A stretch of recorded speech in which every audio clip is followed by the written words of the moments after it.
Përshëndetje të gjithëve, unë jam Sibora Bitri dhe bashkë do t'jemi në ABC Live e nisim të hapësirë informative me informacionet kryesore. Departamenti Amerikan i Shtetit e përkrah aksionin policor të kryer nga policia shqiptare në kampin e mujahedinëve Mek në Manz. Policia e Shtetit në Shqipëri ka siguruar se gjitha veprimet janë kryer në përputhje me ligjet në fuqi, përfshirë mbrojtjen e të drejtave dhe lirive të gjithë personave në Shqipëri, ka thënë një zëdhënës i Dash. Ne mbështesim të drejtën e qeverisë Shqipërisë për të hetuar çdo veprimtari të mundshme të palishme brenda territorit të saj, thuhet në përgjigjen e zëdhënësit të Dash.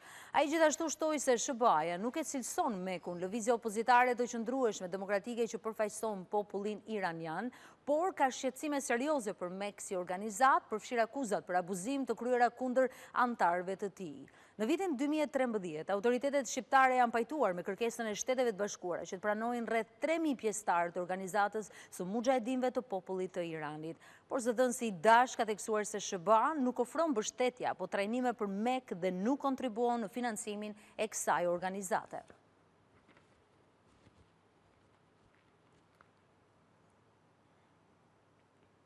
Dhe në fakt, do ndalemi më gjatë të ky aksion policor, po ndërkohë edhe nga hetimet e SPAK për dyshime që ka pasur se pjesë të antarëve të Mek do të organizonin sulme kibernetike dhe kështu është parandaluar nëpërmjet këtij aksioni ditën e dieshme në kampin e Manzës. Por për këto hetime do të lidhem drejt për drejt me kolegun Ermal Via.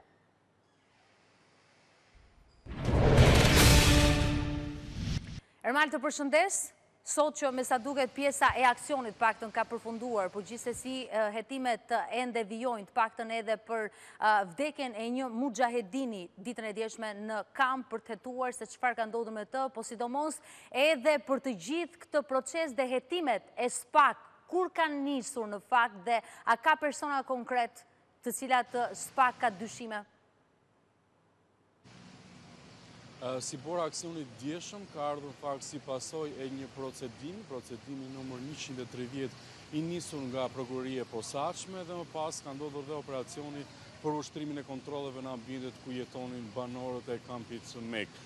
Bëhet në fakt me dije se prokuroria e posaçme ka nisur hetime për personat të cilët jetojnë në kampin Mek prej disa kohësh në fakt, por prej vitit 2023 kanë regjistruar për disa vepra penale, si kundër janë ato të ndërhyrjes në të dhënat kompjuterike, ndërhyrje në sistemet kompjuterike, keqpërdorimi i pajisjeve dhe të dhënave kompjuterike. Kjo në fakt sa i takon dyshimeve se antarë të kampit Mek kanë qenë duke, po themi, programuar dhe sulme kibernetike. Kjo më pas ka sjellë edhe operacionin masiv të ditës së dieshme të policisë së shtetit në mënyrë të befasishme, duhet thënë, në orët e para të mëngjesit të së martës, ku nga kontrollet e ushtruara në ambientet ku jetojnë rreth 2500 shtetas iranian, janë sekuestruar rreth 150 pajisje, përfshi laptopa, njësi kompjuterike, USB dhe materiale të tjera të cilat tashmë do t'i nënshtrohen ekspertizës për të parë se çfarë dokumentash apo çfarë materialesh ndodhen brenda në to. Si kundër e përmenda, ka qenë një hetim i prokurorisë së posaçme, ndërsa vendimi i ditës së dieshme ka ardhur pas vendimit të gjykatës së posaçme për të ushtruar kontrolle në ambientet e brendshme. Kjo sa i takon, po themi, fazës në lidhje me ndërhyrjen në ambientet e brendshme të policisë, në ambientet e brendshme të kampit të Manzës. Sa i takon hetimeve për vdekjen e një shtetasi në ambientet ditën e dieshme, ka qenë prokuroria e Durrësit, e cila po ndjek veprimet hetimore, kanë qenë ekspertët të kësaj, po themi, të kësaj prokurorie që kanë mbritur ditën e dieshme në ambientet e kampit në Manës, më pas është bërë edhe kçhyrja e trupit dhe çuarja e tij drejt morgut këtu në kryeqytet. Do të jetë më pas ekspertiza mikoligjore që do të përcaktojë shkakun real të vdekjes, edhe pse persona atje pretendonin se ai ka humbur jetën si pasojë e asfiksisë nga gazi lotësjellës apo nga sprajti i përdorur nga efektivet e policisë gjatë ndërhyrjes. Një tjetër hetim që po kryhet nga drejtoria, nga prokuroria e Ermal, ka përshtypjen do të jemi sërish bashk në vijim për këto detaje të hetimeve të SPAK. Për momentin të përshëndes, do duhet shkojmë drejt për së drejti në ambasadën amerikane në Tiranë, sepse është konferenca përshtyp e fundit e ambasadores amerikane gjykimin. Full integration. And as always, full of hope. Faleminderit shumë që keni ardhur. Gjatë këtyre 3 vite e gjysmë fundit kam pasur privilegjin dhe nderin e madh të përfaqësoj presidentin tim dhe vendin tim në Republikën e Shqipërisë. Sikurse të gjithë ju kujtohet, erdha në 22 janar të vitit 2020. Muhameti ishte aty, si një ambasadore e rehetur për të forcuar lidhjen e veçantë midis Shtetit të Bashkuara dhe Shqipërisë, e vendosur për të mbështetur përparimin e Shqipërisë dhe integrimit të plot në komunitetin euroatlantik të demokracive dhe plot shpresë. As I complete my mission, I am so grateful to have had the opportunity to get to know this country, to visit all 61 municipalities and to meet Albanians from all walks of life, and like every American ambassador who has come before me, to try to contribute my share to our shared goals in democracy, defense, and business. Ndërsa përfundoj misionin tim, jam kaq mirënjohëse që pata mundësinë ta njoh këtë vend, të vizitoj të 61 bashkitë e tij dhe të takoj shqiptar nga të gjithë fushat e jetës. Dhe si çdo ambasador përpara meje, të përpiqem të jap pjesën time në synimet tona të përbashkëta në demokraci, mbrojtje dhe biznes. Albania has undertaken difficult reforms, especially in the justice sector, that have enabled this country to formally open negotiations for membership into the European Union. Shqipëria ka ndërmarrë reforma të vështira, veçanërisht në sektorin e drejtësisë, që i dhanë mundësinë vendit tuaj të hapte zyrtarisht negociatat për antarësim në Bashkimin Evropian. I've often said that justice reform is not easy, quick, or perfect, but it is showing results, and your persistence is critical to that. E kam thënë shpesh se reforma në drejtësi nuk është e lehtë, e shpejtë apo e përsosur, por ajo po jep rezultat dhe këmbgëlja juaj ka filluar të jap fryte. Don't stop. Keep moving forward. Step by step until you reach your goal. The United States will be with you every step of the way. Mos u ndalni, vazhdoni të ecni përpara, hap pas hapi, derisa të arrini qëllimin tuaj. Shtetet e Bashkuara do të jenë me ju në çdo hap të rrugës. We will never waver in supporting the aspirations of the Albanian people to take their rightful seat at the European table. Ne nuk do të lëmkundemi kurrë në mbështetje për aspiratat e popullit shqiptar për të zënë me të drejtë vendin që i takon në tryezën europiane. As you strengthen democracy in Albania, our defense cooperation is also reaching new heights. Ndërsa keni forcuar demokracinë në Shqipëri, bashkëpunimi ynë në fushën e mbrojtjes ka arritur nivele të reja. In 2021, Albania hosted Defender Europe 2021, the largest ever US-led multinational military exercise in Europe, involving 28,000 troops from 26 NATO allies and partner nations. That has never happened in Albania before. Në vitin 2021, Shqipëria ishte organizatore e Defender Europe 2021, stërvitja më e madhe ushtarake shumë komshe ndonjëherë, udhëhequr nga Shtetet e Bashkuara në Europë, që përfshiu 28.000 trupa nga 26 vende aleate dhe partnerë të NATO-s, që s'ishte mbajtur kurrë më parë në Shqipëri. Albania built on the success of that event by hosting Defender Europe 2023, and for the first time in history, the US military is maintaining a continuous presence in Albania. Shqipëria ndërtoi mbi suksesin e asaj veprimtarie për të mikpritur Defender Europe 2023. Dhe për herë të parë në histori, ushtria amerikane po mban një prani të vazhdueshme në Shqipëri. In 2022, US Special Forces Europe established its Balkan Task Force regional headquarters in Albania, and the US Army Europe deployed a Security Force Assistance Brigade here in this country. Në vitin 2022, forcat speciale të Shtetit e Bashkuara në Europë ngritën në Shqipëri selin rajonale të Task Forces për Ballkanin, dhe ushtria e Shtetit e Bashkuara në Europë vendosi një brigadë të ndihmës së forcave të sigurisë këtu në Shqipëri. It was impressive to see in 2022 Albania's light infantry battle group receive NATO's combat readiness evaluation certification. Ishte mbreslënse që të shihni në vitin 2022 grup batalionin e Komsorisë së Lehtë të Shqipërisë të certifikohej me vlerësimin e gatishmërisë luftarake të NATO-s. US-Albanian defense cooperation activities have tripled over the past 2 years, from 56 activities in 2021 to 144 activities in 2023.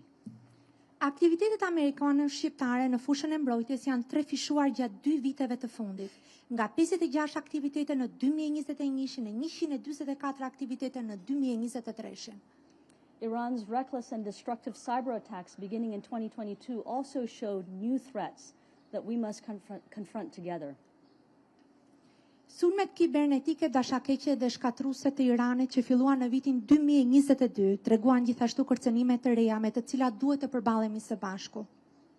The United States has already committed $50 million to support Albania's efforts to strengthen its cyber defenses. And this is the largest cyber assistance package we have provided to any country besides Ukraine. Shtetet e Bashkuara I kanë akorduar tashmë $50 milion përpjekjeve të Shqipërisë për të forcuar mbrojtjen e saj kibernetike. Kjo është paketa më e madhe e ndihmës kibernetike që I kemi ofruar ndonjë vendi përveç Ukrainës. Business ties between the United States and Albania also continue to grow and reach all-time highs. Lidhjet e biznesit ndërmjet Shtetet e Bashkuara dhe Shqipërisë vazhdojnë gjithashtu të rriten dhe të arrijnë nivelet më të larta se ndonjëherë. There is still room for improvement, but progress is happening. Ka ende vend për përparim, por po ndodh përparim. You may recall that in October 2020 we signed the Memorandum on Economic Cooperation between our two countries, which ushered in a series of significant U.S. commercial investments in Albania. Mund t'ju kujtohet që në tetor të 2020-s nënshkrua memorandumin e mirëkuptimit për bashkëpunimin ekonomik mes dy vendeve tona, I cili çoi në një sër investimesh të rëndësishme tregtare të Shteteve të Bashkuara në Shqipëri. These investments will enable Albania to increase supplies, diversify sources, and become a hub for energy distribution in the Western Balkans region. Këto investime do t'i mundsojnë Shqipërisë të rrisë furnizime, të diversifikojë burimet dhe të bëhet një qendër për shpërndarjen e energjisë në rajonin e Ballkanit Perëndimor. In June 2022, we signed the Memorandum of Understanding to protect our 4G and 5G telecommunications infrastructures. Në qershor të 2022-shit, nënshkrua memorandumin e mirëkuptimit për të mbrojtur infrastrukturën tonë 4G dhe 5G të telekomunikacionit. I'll just share a few statistics with you that illustrate the growth in U.S.-Albania business relations. Do të ndaj me ju disa statistika të cilat ilustrojnë rritjen e investimeve dhe të marrëdhënieve tregtare mes Shtetit të Bashkuara dhe Shqipërisë, rritjes së tyre. U.S. foreign direct investment reached a new high of $235 million in 2022, which is more than double what it was before the pandemic. Investimet e huaja të drejteperdrejta të Shteteve të Bashkuara arritën një nivel të ri prej $235 milion në vitin 2022, që është më shumë se dyfishja e saj përpara pandemisë. Our bilateral trade has also skyrocketed, and in 2022, Albanian exports to the United States were 3 times what they were 1 year ago, and almost 4 times what they were 2 years ago. Tregtia jonë dypalshe është rritur në mënyrë të vazhdueshme dhe në vitin 2022 eksportet shqiptare drejt Shteteve të Bashkuara ishin 3 herë më të larta se një vit më parë dhe pothuajse 4 herë më shumë se sa 2 vjet më parë. Pjesa e eksporteve. I am confident that trade and investment between the United States and Albania will continue to increase as Albania streamlines and improves rules and procedures for business, resolves property claims and enforces rights, and roots out corruption from Albania's courts. Jam besim plot se investimet e Shtetit të Bashkuara do të vazhdojnë të rriten, ndërsa Shqipëria modernizon dhe përmirëson rregullat dhe procedurat për biznesin, zgjidh kërkesat dhe zbaton të drejtat e pronës dhe çrrënjos korrupsionin nga gjykatat e Shqipërisë. So, the issue of justice reform and the fight to root out corruption is not a matter of personal morals. It is a matter of national strength and prosperity. And the United States wants Albania to be a rich country. Çështja e reformës në drejtësi, çrrënjosja e korrupsionit, nuk është thjesht një çështje morale, por është kërkesa e Shteteve të Bashkuara që Shqipëria të jetë një aleat më I fortë. I'd also like to say a few words about Albania's place in the world. Dua të them gjithashtu disa fjalë mbi rolin e Shqipërisë në botë. The United States was proud to follow your lead when Albania was chairperson in office of the Organization for Security and Cooperation in Europe. And we have been proud to be Albania's closest partner on the UN Security Council in defending the values and rules that have threatened peace and security around the world. Shtetet e Bashkuara ishin krenare që ndoqën udhëheqjen tuaj, ku Shqipëria ishte kryetare në detyrë organizatës për sigurinë dhe bashkëpunimin në Europë. Dhe kemi qenë krenar të jemi partneri juaj më i ngushtë në Këshillin e Sigurimit të OKB-s, në mbrojtje të vlerave dhe të rregullave që kanë kërcënuar paqen dhe sigurinë në mbar botën. And I should clarify, it's not the values and rules that threaten peace and security, but the attempt to break those rules and rewrite these rules that threaten peace and security. Dhe në fakt duhet gjithashtu të theksoj që nuk janë rregullat ato që kërcënojnë paqen dhe sigurinë në mbar botën, po janë thyrja, shkelja e këtyre rregullave të cilat e kërcënojnë atë. We have valued Albania's participation in supporting Ukraine and in confronting Russia's brutal, unprovoked invasion.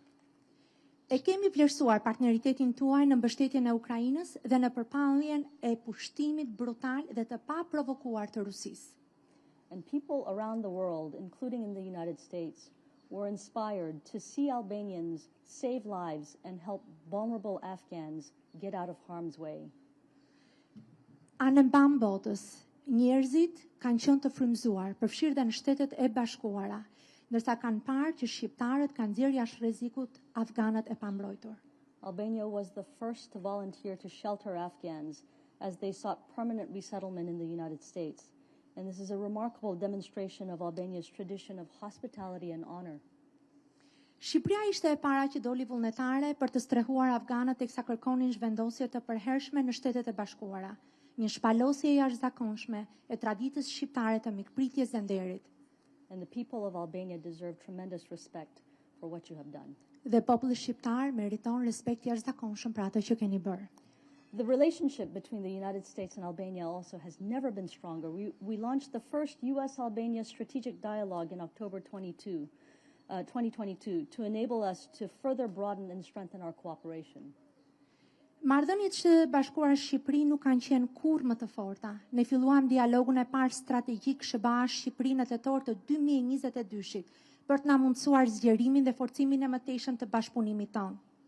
We have made historic progress on democracy, defense, and business, and I've been proud to be here for some of those important steps forward. Ne kemi bërë përparim historik në demokraci, mbrojtje dhe biznes, dhe kam qenë krenare që isha këtu për disa hapa të rëndësishëm përpara. Last year, we commemorated the 100-year anniversary of diplomatic relations between the United States and Albania with a historic year of events and celebrations. Vitin e kaluar përkujtuam 100 vjetorin e marrëdhënieve diplomatike midis Shteteve të Bashkuara dhe Shqipërisë, me një vit historik veprimtarish dhe festimesh.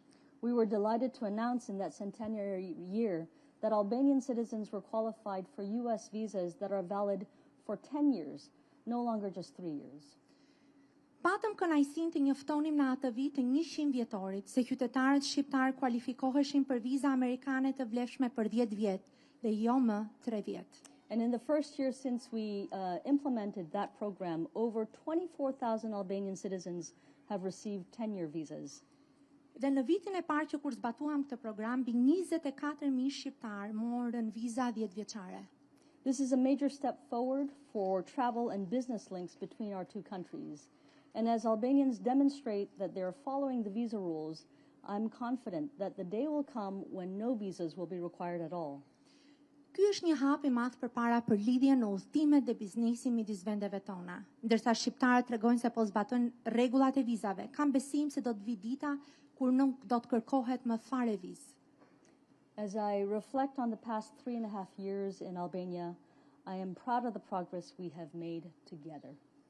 Ndërsa përsijaten për 3 vite e gjysmë të fundit në Shqipëri, jam krenare për përparimin që kemi bërë së bashku. We've made great strides in advancing our partnership. There is more work to be done, for sure, but I hope that the progress made over the past 3 decades will inspire all of us, Albanians and Americans alike, to keep moving forward, never give up.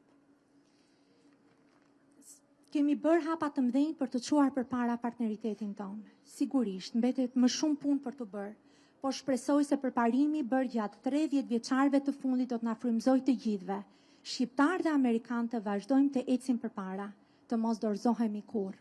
We must never give up because the Albanian people deserve no less. Ne nuk duhet të dorëzohemi kurrë, sepse populli shqiptar nuk meriton asgjë më pak. On a more personal note, I'd like to tell you that I've been changed in many ways by my experience in Albania. Dua t'ju shpreh diçka personale. Dua t'ju them se përvoja ime këtu më ka ndryshuar në shumë mënyra të ndryshme. I will leave Albania with deep respect for your history, your traditions, your legendary Albanian persistence. Do të largohem nga Shqipëria me respektin e thellë për historinë tuaj, traditat tuaja, këmbguljen tuaj legjendare të shqiptarit. I will leave with gratitude for your kindness and your friendship. Do të largohem me minjoje për dashamirësinë dhe miqësinë tuaj.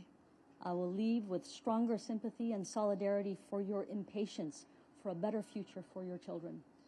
Do të largohem me simpati dhe solidaritet më të fortë për padurimin tuaj për një të ardhme më të mirë për fëmijët tuaj.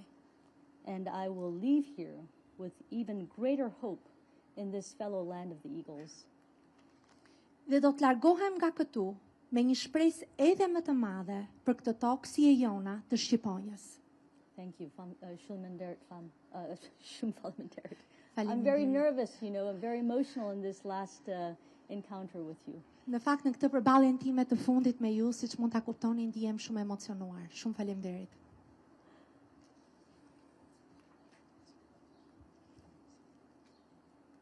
And now I'm open to your questions. Dhe tani jam e hapur për pyetjet.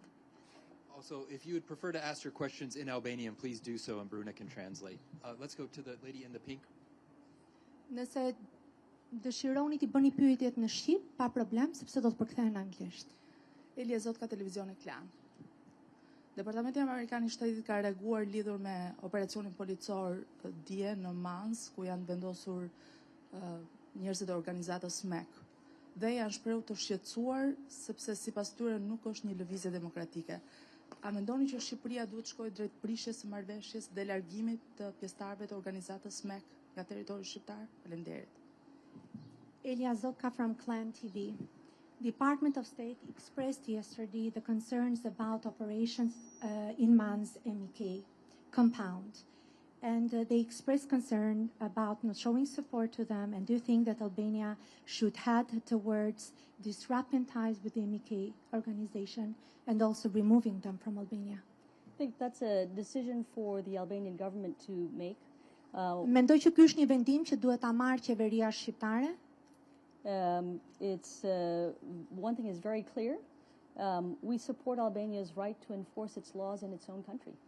Por një gjë është shumë e qartë që ne mbështesim të drejtën e Shqipërisë për të zbatuar ligjet e saj në vendin e saj. And there are certain terms that apply to the presence of any guests in your country, and guests should be respectful. Ka gjithashtu terma të caktuara të cilat zbatohen për çdo lloj mysafiri në vendin tuaj dhe këto duhet gjithashtu të zbatohen prej tyre. Duhet i respektojnë ato. Faleminderit.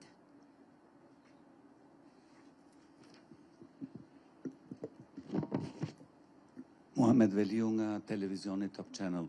Nderuar zonjë ambasadore, a është e drejtë të thuhet se pas ambasadores Marizalino në vitin 1997 ju kishit mandatin më të vështirë si ambasadore e Shteteve të Bashkuara të Amerikës në Shqipëri, pas ju desh të merreshit, të bëni disa deklarata të forta, të kishit përballë të njëjtin person, Sali Berisha.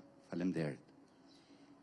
Mohamed Beliu from Top Channel. Distinguished Madam Ambassador, is it fair to say that after Ambassador Lino in 1997, you had the toughest or the most difficult term in Albania? You've made some strong statements and you faced the same person, Sali Berisha. I think every ambassador faces their share of challenges and opportunities. Mendoj që çdo ambasador përballet me sfida dhe mundësitë e tij. But the thing about America is that we always face the future. Por ka diçka lidhur me Shtetet e Bashkuara, me Amerikën, ne gjithmonë shohim, përballemi me të ardhmen. And every American ambassador, past, present, future, will always try to point Albania towards the future. Dhe çdo ambasador amerikan, ambasador që ka shërbyer në të shkuarën, aktual por dhe në të ardhmen, do të përpiqet ta drejtojë gjithmonë Shqipërinë drejt të ardhmes.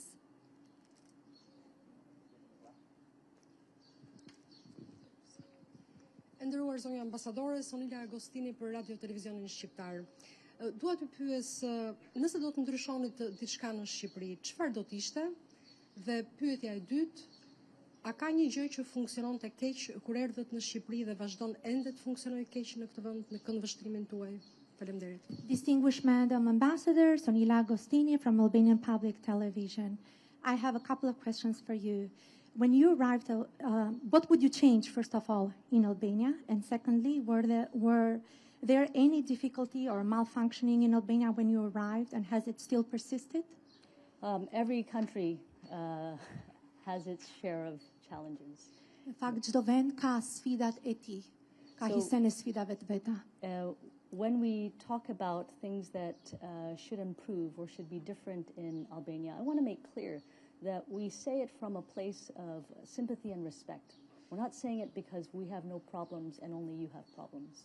Dhe kur ne flasim për gjërat që duhet të përmirësohen, për gjërat që duhet të ndryshojnë në Shqipëri, e themi këtë duke pasur simpati dhe respekt, dhe jo sepse ne nuk kemi problemet tona dhe vështirësitë tona. So I should also make clear that ambassadors don't pursue personal agendas while we are here. Gjithashtu më duhet ta qartësoj që ndërsa ambasadorët shërbejnë në Shqipëri, nuk ndjekin agenda vetjake. So if you're asking, does the United States see areas for change and improvement? The answer is absolutely yes. And that's why we pursue so strenuously and support so strongly Albania's efforts to reform its judicial sector, to clean out corruption from its courts, to simplify and rationalize the rules that govern property rights, for example, and other rules for business, because we want you to be richer, we want you to be stronger. That's also why we support reforms in other areas as well, whether it's your defense sector or any other area. Dhe nëse ju po bëni një pyetje, nëse ka diçka që nevojitet të ndryshojë dhe të përmirësohet, absolutisht, kjo është e nevojshme që të bëhet, por gjithashtu është e rëndësishme që të vazhdohet pa pushtim për të mbajtur këto reforma, sikurse ka qenë për shembull me reformën e drejtësi, sikurse është çrrënjosja e korrupsionit, sikurse është lehtësimi i procedurave për të drejtën e pronësisë. Dhe kjo në fakt do t'ju bënte ju një vend më të pasur, më të fortë. Gjithashtu janë edhe zona të tjera të bashkëpunimit, sikurse ishte ajo e fushës së mbrojtjes.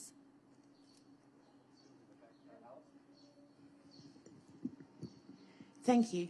Alice Taylor, Euronews and Euractiv. Now, during your time in Albania, I think it's fair to say you've been under intense public scrutiny, both professionally and personally. Some of it has been very positive, but I know you've also faced a lot of criticism, fake news, attacks in the media and on social media. How has this, and has it shaped your overall experience of Albania? What impression has that experience left on you? And my second question, will you be coming back on holiday? Alice Taylor nga Euronews dhe Euroactiv, në fakt, gjatë gjithë mandatit tuaj këtu në Shqipëri, ju keni qenë personi i cili jeni përballur me sfida publike por dhe private. Ka pasur lajme të rreme ndaj jush, ka pasur sulme në mediat sociale, në rrjetet sociale. Edhe megjithatë, cila ka qenë përshtypja juaj? Dhe e dyta është, a do të riktheheni në Shqipëri për pushime? My answer may disappoint those who are looking for drama. Tani përgjigja që do t'jap ndoshta do të zgënjej ata persona të cilët po presin ta kthejnë në dramë.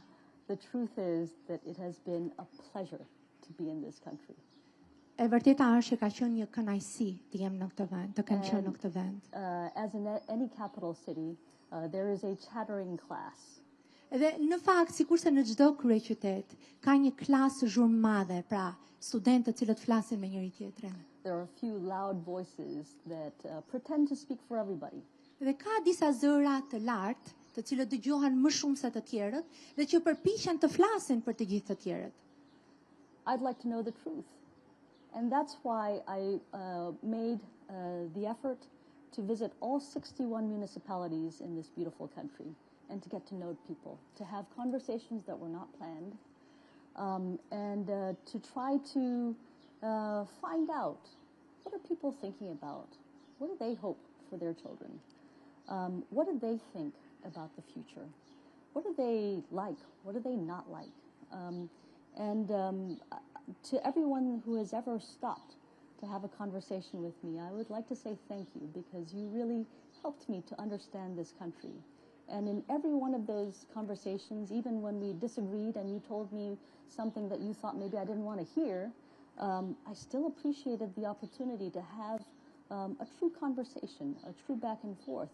There were some people who passed by me who I thought looked unhappy with U.S. foreign policy and policy towards Albania, and I tried to stop them to find out what they thought. And I think in at least a couple of occasions, the person that I tried to contact was alarmed. You know, they thought they were in trouble. And I hope that those persons and that every citizen in Albania knows that they should never, never be afraid to speak the truth. Speak the truth. Confront people that you believe have power. Confront people. Confront power. Speak truth.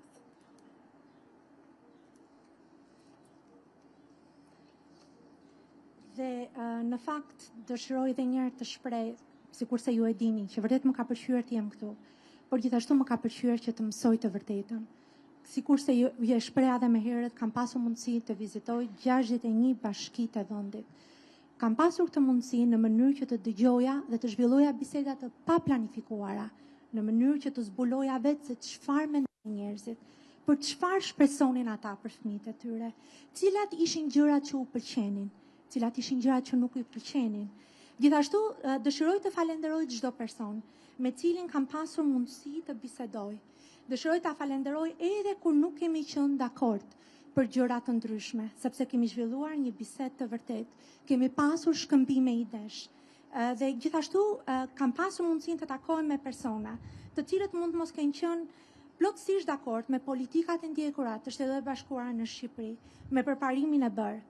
Në disa raste kur janë përpjekur t'i kontaktoj, disa prej tyre janë alarmuar duke menduar se kanë rënë në telashe.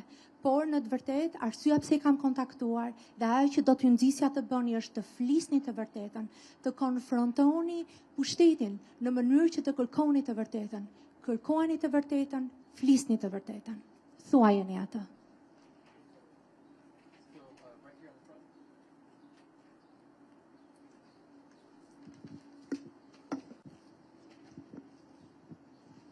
Arditoza nga Renews Albania. Kur ju keni ardhur në Shqipëri për afro 3 vite e gjysmë, keni deklaruar 3 prioritetet në demokraci, biznes dhe mbrojtje. Mes këtyre 3 fushave për cilat ju listuat disa nga sukseset që janë arritur gjatë këtyre 3 vite e gjysmë, cilën veçoni ose nëse mund ta veçoni një nga fushën ku ju keni pasur më sukses dhe fushën ku ka çeduar ose nuk janë arritur pritshmëritë që ju keni pasur? Arditoza from Euronews Albania. As you also mentioned during your opening remarks, you had 3 priorities during your term here: defense, business, and democracy. I think in these 3 fields you have also faced successes. I would like to ask you, what were the fields or the areas that you most succeeded and that least succeeded? You know, as I said in my opening remarks, we've made historic progress in each of these 3 areas. What I want to emphasize is that democracy, defense, and business are interlinked. You can't just move forward in one area without progress in the other 2. Dhe në fakt, sikurse përmenda edhe në fjalën time hapse, ne kemi bërë vërtet përparim historik. Dhe ndërsa flasim për fushën e demokracisë, biznesit dhe të mbrojtjes, to janë të ndërlidhura. Pra nuk mund të bëhet përparim në njërin dhe të mos bëhet në tjetrën. And in each of these areas, we still have room for growth. And that's not a criticism, and it's not a way to hide criticism. It literally is just room for growth. Dhe në secilën prej këtyre fushave ka hapësirë për rritje, ka hapësirë për zhvillim. Dhe kjo nuk është për të fshehur kritikën, por në të vërtetë është thjesht për të thënë që ka hapësirë për të rritur. And we try to be truthful in pointing out where we've made progress and where we need to do more. And you can see that reflected not just in my remarks, but you see it reflected in the comments made by senior officials in Washington. You see it reflected in the annual reports that the State Department publishes. Dhe në fakt ne përpiqemi që të jemi të vërtetë aty kur është bërë përparim dhe gjithashtu kjo është përpjekur të thuhet gjithashtu prej zyrtarëve të lartë në Washington, por edhe në raportet tona vjetore. This country has been through a lot. The Albanian people have been incredibly persistent, and your persistence has produced results. Dhe në fakt ky vend ka kaluar shumë. Shqiptarët kanë qenë një kom shumë këmbgulës, jashtëzakonisht këmbgulës, dhe për shkak të këmbguljes së tyre kanë arritur rezultate. And I think all of us should be factual in looking at how far this country has come. I challenge anybody to tell me that this country is not better than it was in 1991. I challenge anybody. Give me the facts. Dhe gjithashtu të gjithë ne duhet jemi njerëz që shohim faktet, të shohim se sa shumë përpara ka bërë ky vend, se si ky vend nuk ngjason me Shqipërinë e vitit 1991. Në fakt do t'ju sfidoja secilin prej jush të më jepni fakte që Shqipëria e sotme është e njëjtë me 91-shin. And I'm not talking about what people, the commentators on TV like to say or what politicians like to say. I talk to real people, and I hope you do too. You are real people. Dhe në fakt nuk e kam fjalën këtu për ato që thon komentatorët në studio televizive ose ato që thon politikanët. Unë bisedoj me njerëz të vërtet dhe ju jeni njerëz të vërtet. I point out the progress not to say that okay, now we can rest, everything's done, but to say, my God, this country is capable of even more. Por I them këto jo në mënyrë që ne të rreshtim së bëri gjëra dhe të pushojmë, por I them këto për thënë, o Zot, ka ende shumë gjëra për të bërë. There are areas where we think that Albania must make change in order to become stronger and richer. Dhe në fakt ka fusha në të cilat duhet të ndryshojnë dhe kjo është për faktin që Shqipëria të bëhet më e fortë edhe më e pasur. In order to take your rightful place at the European table. Në mënyrë që ju të zini vendin tuaj me të drejtë në tryezën europiane. And those areas have been very clear. They're clear to you as well, right? There is a problem with corruption. There is. Courts and prosecutors need to be independent. They need to work with integrity. Dhe ka fusha në fakt në të cilat ka nevojë për përmirësim, le të kemi shumë të qartë. Për shembull, korrupsioni është problem. Gjykatat dhe prokurorët duhet të jenë të pavarur, duhet të jenë persona të integritetit.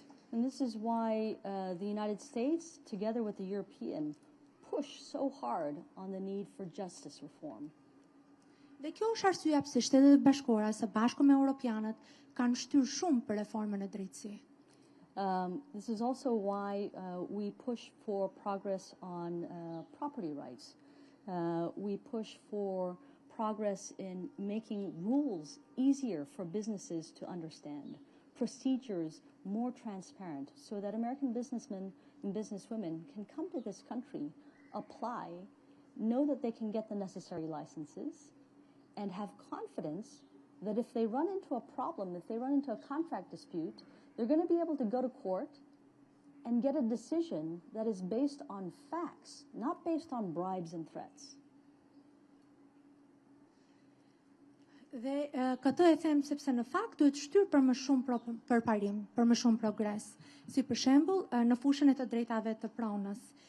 Gjithashtu do të kjo ta bënte më të mundur, do të lehtësonte që bizneset amerikane të mund të vinin. Është e rëndësishme që jo vetëm të vinin bizneset amerikane, por dhe të kenë sigurinë, për shkak sepse rregullat janë të vendosura, të kenë sigurinë që nëse vinë në Shqipëri dhe do të aplikonin për të bërë diçka konform rregullave, do ta merrnin atë. Dhe në rast se ata do të përballeshin me vështirësi dhe do ta çonin një çështje në gjykat, që do të mund ta fitonin çështjen në gjykat, për shkak sepse e vërteta ishte në krahun e tyre, dhe jo për shkak sepse paguhet rishvet. Ose kërcënim. The United States has believed in Albania. The American people have believed in the Albanian people from the very beginning, from 100 years ago. That will never change. And if we thought that you couldn't make the changes necessary, we wouldn't ask you. Dhe Shtetet e Bashkuara kanë besuar në Shqipërinë. Populli amerikan ka besuar në popullin shqiptar që 100 vjet më parë. Dhe nëse ne nuk do ta besonim që ju mund t'i realizoni këto ndryshime, nuk do t'ua kishim kërkuar.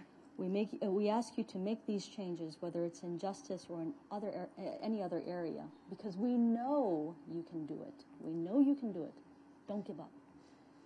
Dhe në fakt ju kërkojmë që të bëni këto ndryshime në fushën e drejtësisë, por edhe në çdo fushë tjetër, sepse e dim që ju mund ta materializoni, ju mund t'ja dilni mban, prandaj mos u dorëzoni.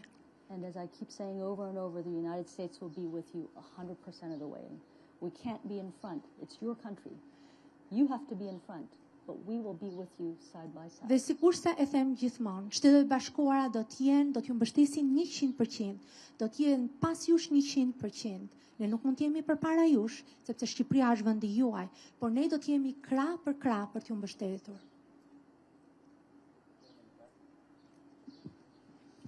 Përshëndetje, Ergjys Gjendçe, News 24. Zonja ambasadore, a keni pasur mundësi të kontaktoni, të bisedoni me kolegët tuaj në Prishtinë dhe Beograd për sa i përket tensionit të lartë në veri të Kosovës?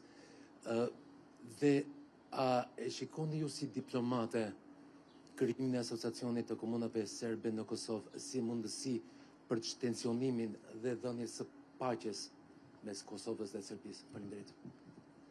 Ergjys Gjendçe from News 24. Madam Ambassador, have you had an opportunity to contact your colleagues in Pristina and Belgrade regarding heightened tensions in northern Kosovo? And we also support the establishment of association in order to de-escalate the situation. Yeah. What is your take on that? The U.S. position is very clear on the ASM, the so-called ASM. The leaders of Kosovo and Serbia agreed to the establishment of the ASM, but not just the establishment of the ASM. They agreed on a path forward that ends with full recognition for Kosovo. Dhe për sa i përket asociacionit, duhet përmendur që udhëheqësit e Kosovës dhe Serbisë kanë rënë dakord për këtë. Ata kanë rënë dakord sepse në fakt kanë rënë dakord për rrugën përpara e cila do të përfundonte me njohjen e Kosovës. I don't think anybody needs a reminder of how much the US believes in Kosovo. Nuk besoj vërtet që njerëzit kanë nevojë që të rikujtohet se sa shumë besojnë Shtetet e Bashkuara në Kosovën. The affection that we have, the commitment that we have to an independent, sovereign Kosovo.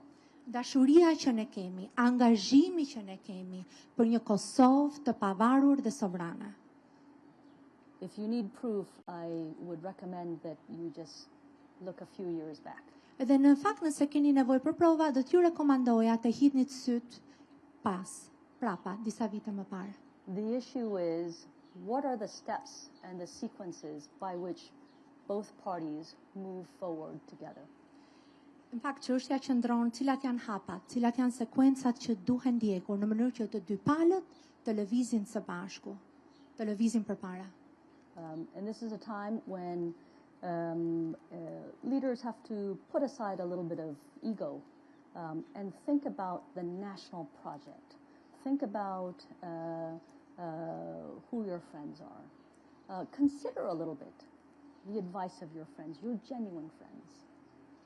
Dhe në fakt kjo është koha që udhëheqësit duhet të lënë me një anë egon e tyre dhe të mendojnë në fakt për atë që është krenaria kombëtare, të mendojnë për atë që u thon miqtë e tyre, dhe të marrin konsiderat ato që u thuan nga miqtë e tyre.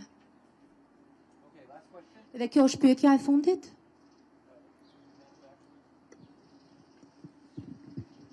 Zonja ambasadore Ervin Koçi nga A2CNN. Pas 3 vite gjysmës shërbim në Shqipëri, a konsideroni të përmbushur misionin tuaj dhe a do të avijonin punën për Shqipërinë edhe në Departamentin Amerikan të Shtetit? Faleminderit. Ervin Koçi from A2CNN. Madam Ambassador, do you consider after 3.5 years in Albania complete your mission here, and will you consider it in your next assignment in the Department of State? Will I consider what my next assignment in the... Për çfarë keni fjalën për punën time të ardhshme në Departament të Shtetit?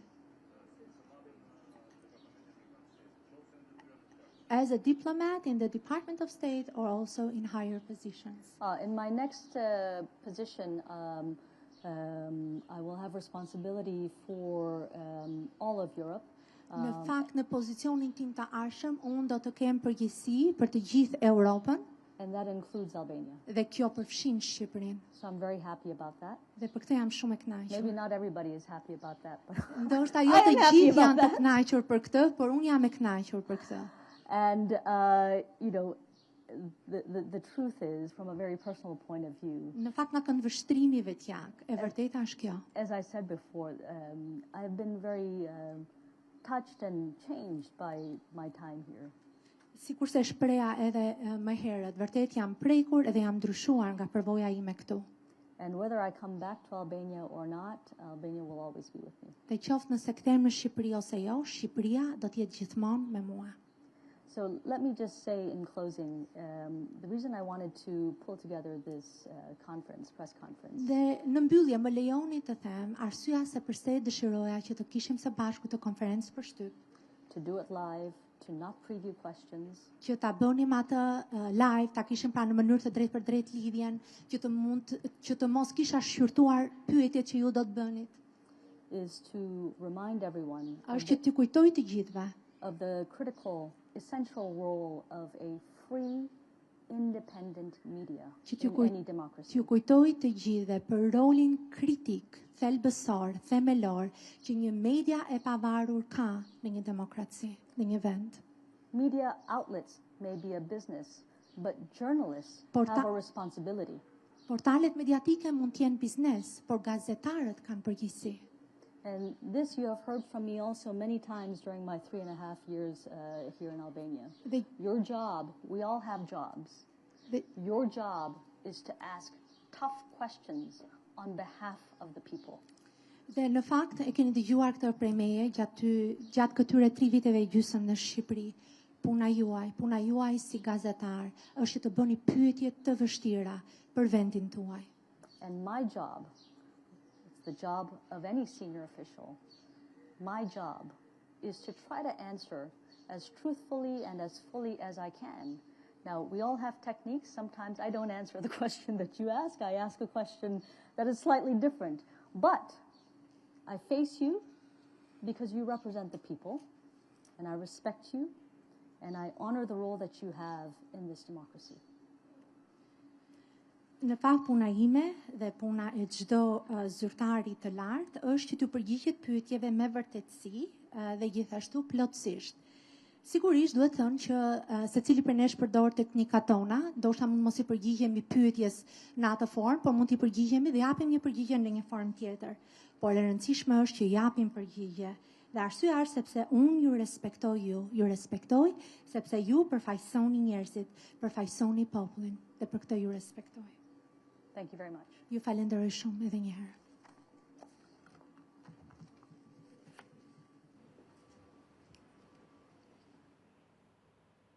Kemi ndjekur kështu drejt për së drejti konferencën e fundit për shtyp të ambasadores amerikane Gjykimin, ku ndër të tjera është pyetur nga gazetarët e pranishëm, jo vetëm për eksperiencën e saj që ka shërbyer në Shqipëri për këto vite si ambasadore, përfaqësuese e SBA në vendin ton, po edhe për atë që ndodhi ditën e djeshme në kampin e Mek, ku strehohen mujahedinët për disa vitesh në vendin ton. Pyetur nga gazetarët në lidhje me nëse duhet aprish apo jo qeveria shqiptare marrëveshjen me Mek, ajo ka thënë se ky vendim I takon tërësisht qeverisë shqiptare. Por do ndalemi më gjatë te kjo pjesë pasi policia ka nisur edhe hetimet, verifikimet apo edhe procedimet penale për personat në lidhje me ditën e djeshme, me të gjithë aksionin. Lidhem drejt për drejt me Gjensila Kodrën.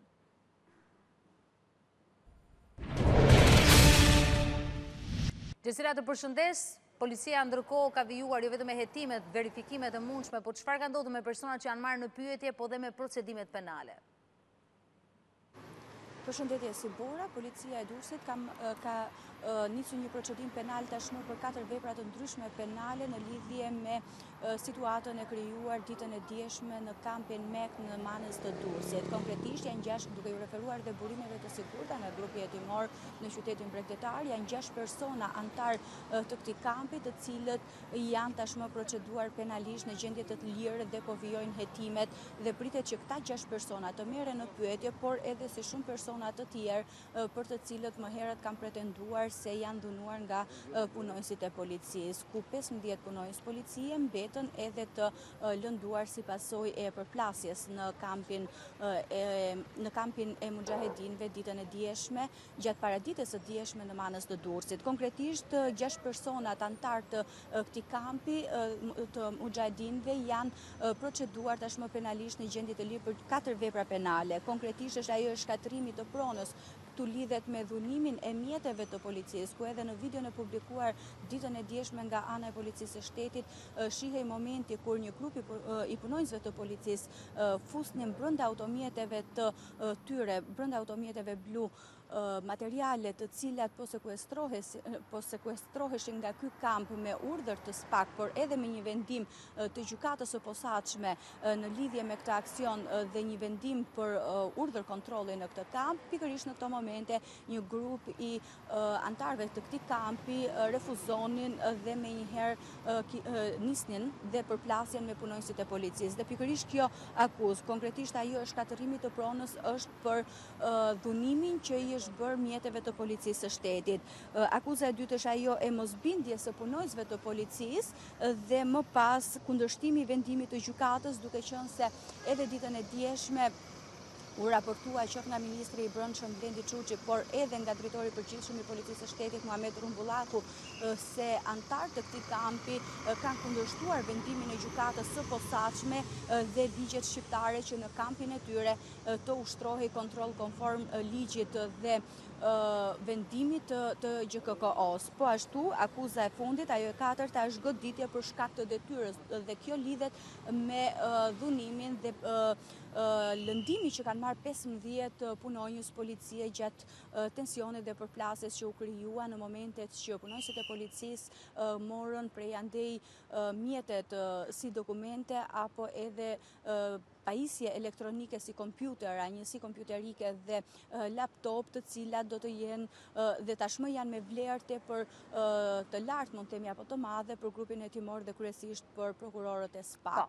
Ndërkohë nga ana tjetër, ditën e sotme, po me urdhër edhe të prokurorisë, duke qenë se tashmë kemi një tjetër akuzë, mund të themi, që është ngritur nga antarët e MEK se janë dhunuar nga ana e policisë, pikërisht për këto pretendime të këtyre personave, do të kemi disa persona të marrë në pyetje nga ana e policisë të Durrësit, por me mbikëqyrjen edhe të prokurorisë të Durrësit, për shkak se në këtë pjesë është palë edhe policia për pretendimet e tyre. Por këta persona do të merren në pyetje nga grupi hetimor, po në kampin e mujahedinëve në manës të Durrës, sigurisht me mbikëqyrjen apo edhe me urdhër të prokurorisë të Durrësit. Deri më tani nuk janë marrë në pyetje dhe pritet që në momentet patjetër dhe do t'i përditësojmë me çdo të dhënë të re në lidhje me këtë çështje. Gjensila Kodra, faleminderit për raportimin.